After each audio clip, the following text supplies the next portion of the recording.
Somewhere in the North Atlantic, a Soviet ballistic missile submarine has disappeared.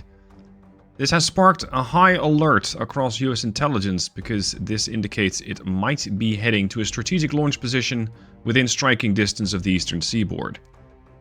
It is up to me to command the US Navy's ASW efforts, anti-submarine warfare. We have to hunt this thing and eliminate it. To that end, we've been issued various P-3 aircraft, we have a couple of surface groups, we have a submarine, we have carriers. This thing has to be found, it has to be eliminated before it becomes a threat. Hey there and welcome back to Sea Power. This is Operation Red Tide. The situation is grim in the North Atlantic as there is a Soviet ballistic missile submarine, aka a boomer, somewhere in the Atlantic headed for the eastern United States. They intend to strike the eastern seaboard, and it is up to us to try and sink it. However, we're not alone in that endeavor. The Russians are also trying to do the same thing. So in this case, we're both hunting for the submarine while trying to avoid a situation where we actually start up a shooting war with the Soviets themselves. It's just one Soviet submarine that we're trying to hunt. So, we have lots and lots and lots of assets. I got a couple of P-3s.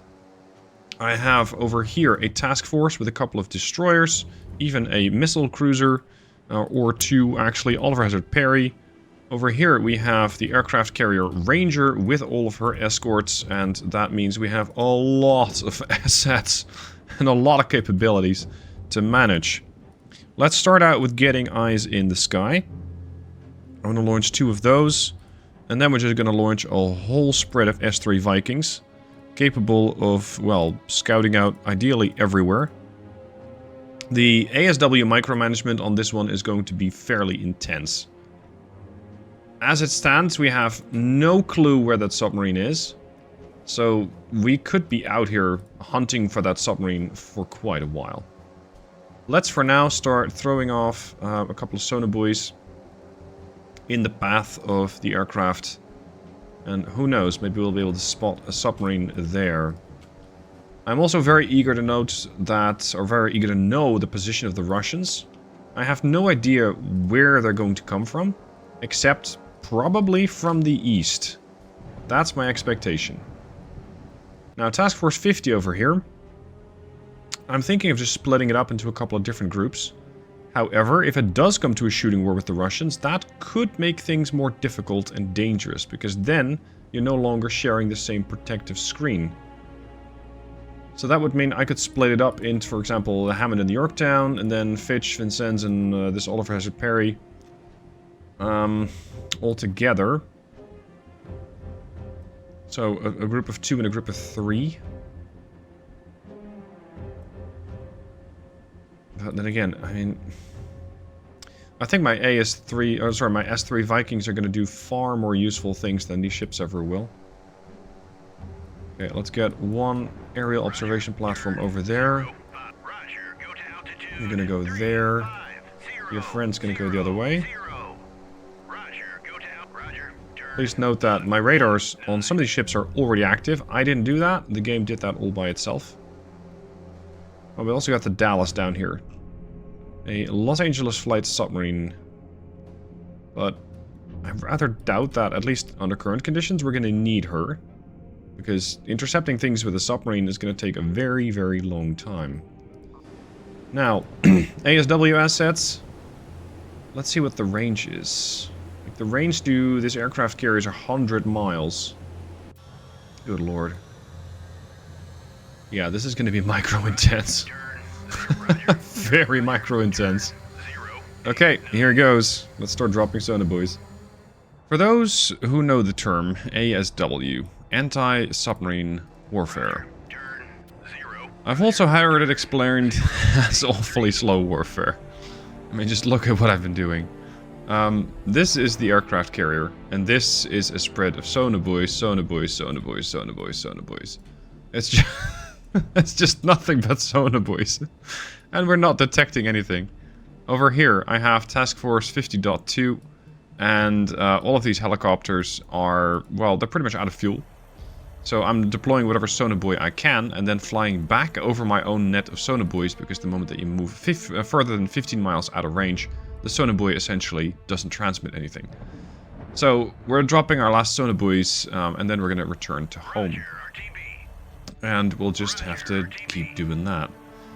The Atlantic can be a very, very, very big place. Where do you begin? Like, we know that there's a delta, or I don't know, a typhoon, or a Yankee. No, it's not a... I think it's not a Yankee. There's something big out here. Somewhere. And where? I have no clue. I have set my P3s just flying around doing drops. So just trying to shore up the positions between. But by doing so, you are leaving quite a lot of room. Like, this is 35 miles between the buoy. This is 22 miles. I'm a bit torn between covering more ground and going for just accuracy. Like, over here, it's 15 miles, and then it's, for example, 16 miles. This is a bit closer. So the chance of a submarine slipping through here, I say, is less. But it's not zero. As for those Russian units, I don't know. The Soviets, so far, my early warning system is flying up at 130 miles away from the aircraft carrier and hasn't seen anything yet. There's also an F4 flight defending them, but again, there does not seem to be a whole lot out here. Then again, this scenario, as I was recording it, I'm going, wow, this is boring. But I guess this is ASW. You have periods where you're just flying over the ocean with these aircraft, dropping sonobuoys, one after the other, after the other, after the other, and eventually you might actually find something. Eventually. So this is a case where, well, I guess we actually have a realistic scenario. The thing that many of you have been asking for. Can you please make your scenarios more realistic? Gentlemen, this is it. A realistic scenario. Even the longevity of my brave S3s comes to an end. These guys have deployed sonobuoys... Oh, I don't know. How far have we flown? 100 miles? More? No. Way more. Our farthest away sonobuoy is about 800 miles out. So that's how far we've scouted the place. In case you're wondering, hold on, what's that gap? Why are there no sonobuoys here? Well, those sonobuoys have a lifespan of 1 hour. After that, their battery dies. And as such, the sonobuoy fills up with water and sinks. At least that's what I imagine happens. These sonobuoys have all expired, so that's why there's a massive gap in front of the aircraft carrier. As for my P3s, oh, they can last a long, long, long time. So I'm not worried about the P3 over here. The P3 in the north. Where are you at?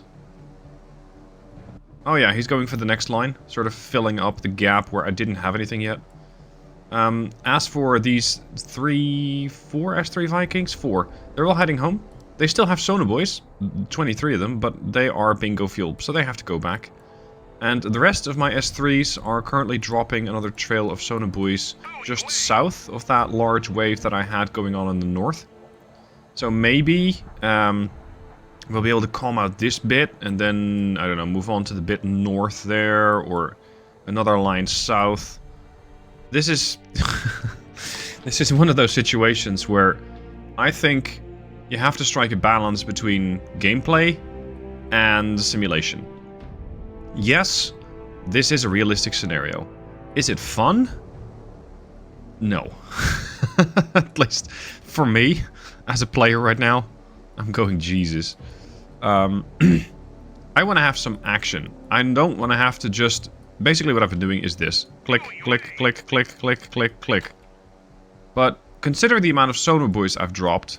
Like, this whole spread alone, just imagine how many times I've done that. I haven't launched a single weapon. I haven't thrown a torpedo into the water. I haven't actually been able to dodge a torpedo. I haven't seen a single missile. Nothing is happening. And this is what... Well, this is exactly why my scenarios tend to not be terribly realistic. I tend to not wait for, oh, I don't know, 10, 12, 15 hours until something actually happens. Until something actually shows up, or until you are at a position where you can finally start the action. For some of you, that might be exactly what you want. Great, then this scenario is exactly for you. If you are far more interested in doing a bit more action, then that is why I feature my scenarios with, well, unrealistic scenarios. That's why I jump right into the action. That's why people go, oh, well, that Russian task force would never have made it to Alaska, I don't know, within 1,500 miles. No, they probably wouldn't. But where's the fun in that? If I just shoot down a bunch of aircraft flying over the water, what's the fun in that? As opposed to, for example, in the recent scenario that I did, going into a scenario where I invaded Alaska. I think that, as unrealistic as that might have been, it is a bit more interesting than this. I almost didn't catch it, but I think we have a submarine. Interesting. Hello there, big guy. Interesting. Okay, so we found our sub. It only took me 3.5 hours of in-game time to locate this thing by dropping hundreds of sonar buoys, but here we are. Alright, I have 2 of my VS-21 red tails in position here. Let's just see if we can get a couple more buoys on this guy. Get a slightly better location. And then we're gonna drop them. Do we have another red tails out there? Somebody who can help? I can vector the P3 in. It's gonna take them a little bit of time to arrive though, about an hour. Hopefully by that time we'll be long gone. That submarine should be dead by then. Let's do an overfly with the MAD. So I'm gonna go, let's say, here and then there, and we might pick him up with the magnetic anomaly detector, which you can see getting pushed out of the back of the plane there. With that, we can detect magnetic anomalies. So let's say the Earth has a magnetic field, and a submarine is big enough to cause an anomaly in said field. So that we should be able to find that thing by just flying directly over it. But because the sensor is not that far-reaching, or wide-reaching if you will, that means that you are going to have to get pretty sure about where that submarine is. Now he's supposedly doing 10 knots. At least that's when we last saw him. I want you to just stay in the area. He's supposedly 6 miles away from you. Let's get closer, because the sea state's definitely not helping in our search. It is definitely making things more difficult. Can we get anything? Yes! There he is again. Okay. Well, we're going to immediately engage him. Not sticking around. Immediately go into engage.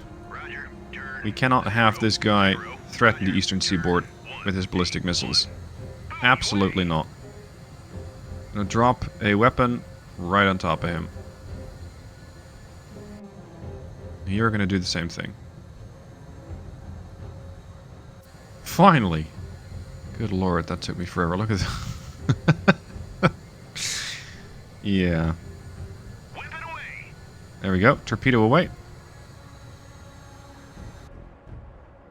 Torpedo nicely slows down using the parachute.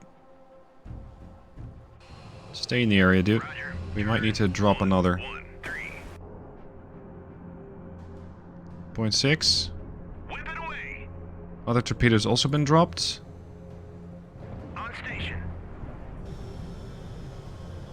There's no such thing as overkill, right? So we're gonna hit him again. Let's see if this torpedo has him. Well, it might. There's the sub. 01 is classified. Hostile submerged submarine. Come on. Yeah, he's dead. Finally. Finally. I think this Mark 46 got dropped too soon. It's a mile out. It probably won't detect anything. Let's turn on the weapon seekers to show you exactly how bad of a seeker these things have. Like this. Oh, actually, it's not as bad as I thought. This is what they can see. There you go. We hit him. But that's just the one. This torp... Well, it might get lucky. Roger, turn 298.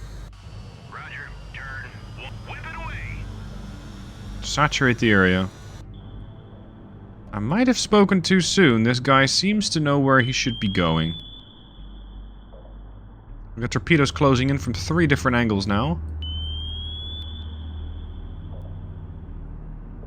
Range about 0.85. This one's still searching. This one's still searching. Buoy away. Roger, turn 180. More torps, more fun. Whip it away.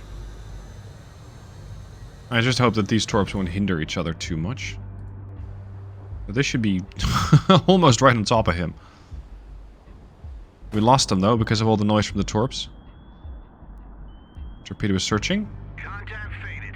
Track This one... 0, 0, This one 1. seems to know where he should be going. This one also has acquired because it's no longer in search mode. This one's in search mode. And this one is going completely off in the wrong direction.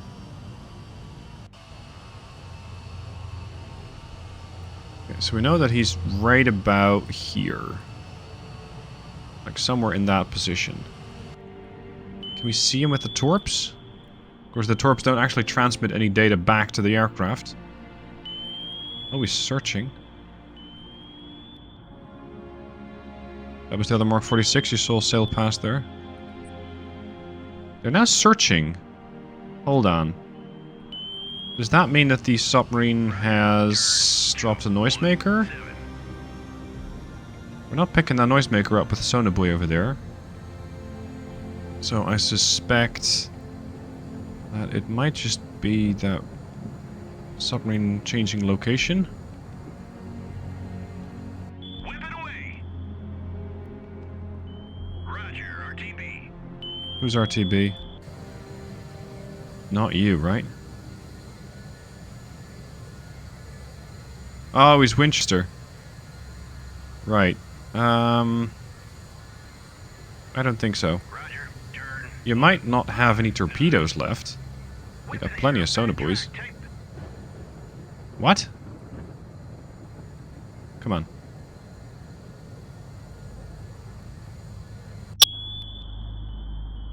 Still searching. Oh, actually. Submarine, dead ahead. He's at about 315 feet or so. Passing 315. This one might also link up. Yeah, I think we got him. No more missiles for you, gentlemen. No more missiles for you.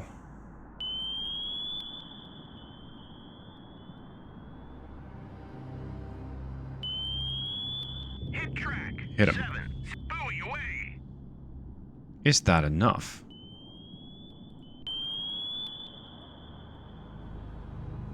Or is it not? Roger, turn 154. We still got... Actually, I don't have any torps left on... I got torps left on this guy. This one's out of torps. Come on. I already hit you twice, dude. I know the Mark 46 are fairly lightweight, but...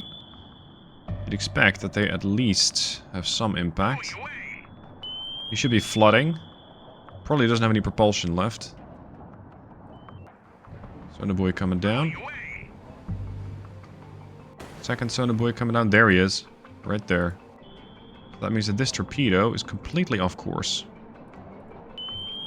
He is heading southeast. He's not actually heading southeast. He's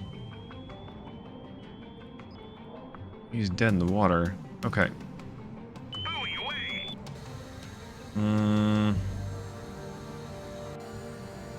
Roger, turn You. 2. If he's dead in the water, we're gonna make him deader in the water, and we're gonna drop a torpedo right on top of him again. How far is that? 0.2. Might be a little too close, because the torpedo still has to descend. But let's give him a little bit more room. Oh, hold on. This Mark 46. Yep, there's the third hit coming in. Tough submarine, this one. Taking 2 torpedoes and still surviving. Whip it away. You hit him.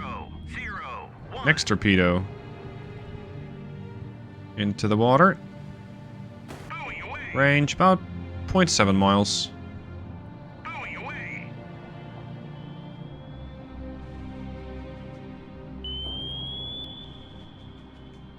Come on, go get him.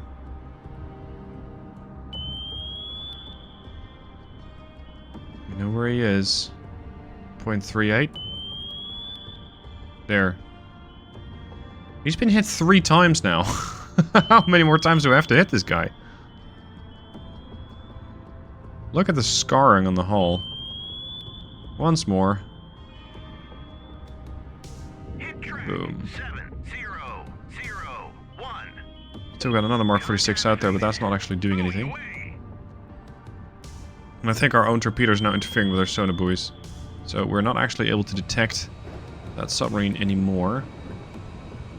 But I would reasonably expect that thing to be dead after 4 torpedoes. I think that's not Roger. an unrealistic expectation, right? 4, 0. And finally, the submarine is no more. We have taken it out, finally, after 4 torpedoes. It turns out that 4 torpedoes were enough. I did have, of course, plenty more aboard the carrier if I would have sent more of the Vikings over, or, well, helicopters weren't quite an option because they didn't have the range to deal with this thing. Was this scenario fun? I'm not sure I would describe it as fun, because it just took a very, very long time to find this thing, and it almost slipped past my sonobuoy net. So he was being very, very quiet, very sneaky. Nevertheless, we got him. I am looking forward to seeing your comments down below. How would you enjoy a scenario like that? Because this is, let's say, a more realistic scenario. It is part of the base game, so once the game comes out in only a few days now, you'll be able to play this all for yourself. And I'm looking forward to seeing how you guys get on. Thank you for watching. I'll see you soon for more.